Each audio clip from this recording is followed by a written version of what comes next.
السلام عليكم ورحمة الله وبركاته. هلكني ومصطفى ستوديو سيارل وما تعاون مرتين هو هدى إبراهيم وقرى الصوماليات. أنا برا كديجا South Clark Community College Community and Technical College Minnesota. waxaan joognaa Takura Foster High oo ay ka socoto Seattle Soccer Tournament 2018. Hudda Ibrahim, ku soo dhawaad Seattle Washington.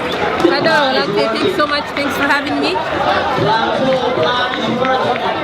Hudda waxaan jeclahay inaan ku weydiiyo dhowr su'aalood magaaladaadii waaye muddo badan baan ku soo lahaysay. Haddana waxaan jeclahay inaan wax ka weydiiyo buugan la yiraahdo From Somalia to Snow. waad qortay waxaan jeclaan lahay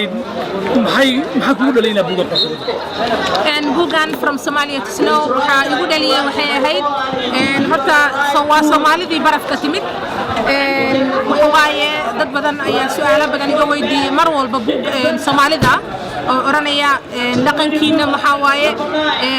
America waxa u timaadeen inaad dadka Mareykanka dhaqankiina iyo diintiina aad ku khasabtiin inay bartaan يعني واحد كونية ذي عيرتهم بدعنتان يعني خلطات بدن أو نلقى فهنسية هي برسبشن خلطة لقاها مسية هي خلطان بين لقاها مسية هي وحن لقاها مسية برسبشن حن أو إن أنا قلنا هيدا دقن حن أو دين تو هي دجال إيه قيله لكن هو النكهة قرية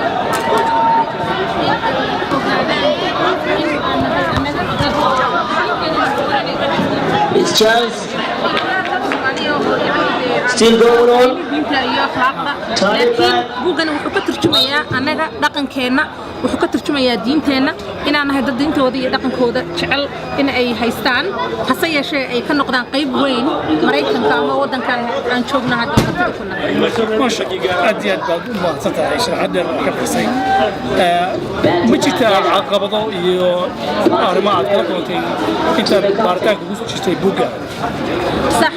ويجران عقبضها انطلق الموحة وايه dadka marka runta hadaan ku sheegay inta badan luqadda Ingiriiska ah kuma hadlaan inta ku hadasha waa few way yihiin marka qaarkood ma aysan jecleen in English ku hadlaan markaan buug qorayay kaasa igu badnaa caqabadaha ugu badan qof wuxuu Soomaaliga ku hadlaya adigu wadeeya turjumaada doonaysa which is again time consuming caqabadaha waxa ka mid ahaa dadkeena wax laga qorayo kaleeto waxa fiican mar walba su'aalaha la weydiiyo inay ka jawaabaan Soomaaliyeed inta badan waxaan soo marnaa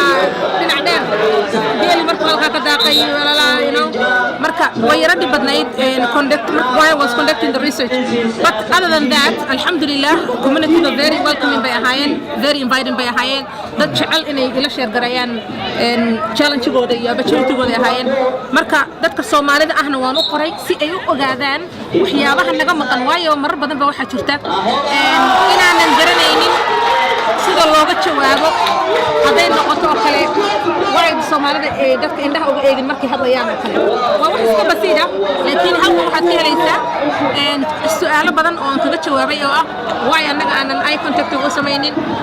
handshake oo kaleeto waxaan dadku u sheegay inaan madadaanaha muslimiin aanan gacanta ka sheegaraynin dadka laakiin ay jiraan dad sheegaraya marka yani gacanta u taagin qofka alla sadigu ku soo taago kale marka buugan wuxuu anfacaya dadka caafimaadka sida isbitaalada oo kale business-yaasha oo kaleeto government waxay heday programs hay'adaha dawladda oo kaleeto so wallahi oo kaleeto universities hadda waxaa jira iskuulaadka Minnesota especially magaalada kan iskuul baa laga dhigaa buugan isticmaalo macallimiin waa resource guide it's a textbook they read and review wada waxaa ka aragtaa Amazon أنا هلا أنا بشهر أبريل وشو قاري أصلا كذا البضي ما جت مركز عشان بينهم كده ما جت عيد ودي رجلسي وقوتها غرتي بارتانكا إن أدبوب وقطة هنا أنا نحكي مع مدة وراه معي بس وجود فمل كي معلمين تادي كويس كاري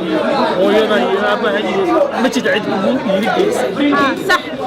aniga markii hore waxaan ka ahaa editor in chief Somali Current oo hadda la xiray markaan iskuulka dhiganayay artikalo badan waxaa jiray Huffington Post ku daabacay laakiin waxaa qoraaha awooday Allah u naxariisto husbandkayga oo kaleeto waa qoraa asaga ugu weynaa dadka ugu inkaarajgareeyay in aan wallahi buugan aan yani engareeyo yani markaan qorayo buuganito aniga dadka waan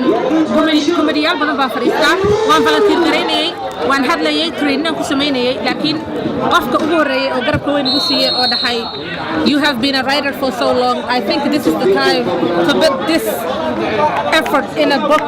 wuxuu ahaa my husband masha aad baan u helay maadaama xogta ku jirtay waa xog dhammaystiran oo dhaqanka suuban Soomaalida iyo himilada Soomaalida ay wadanka la yimaadeen aad ku tilmaantay